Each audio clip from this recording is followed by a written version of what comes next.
Три камиони натоварени со палми завршија на скопската депонија Дрисла.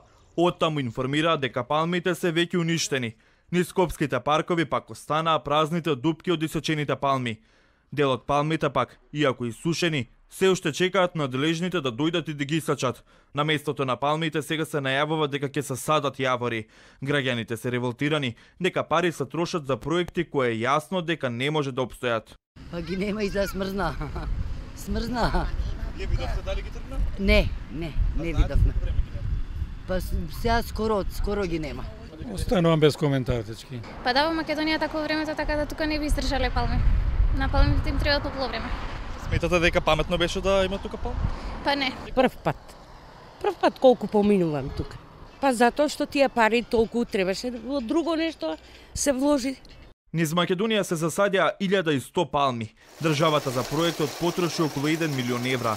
Една палма чинеше 500 евра, но се трошеа пари и за нивното одржување, за виткање во најлони, греење, туширање. Набавката ја прави од македонски шуми, но сега оттаму велат дека откако ги набавиле и засадиле, понатаму одговорноста за одржувањето била на јавното претпријатие Паркови Зеленило.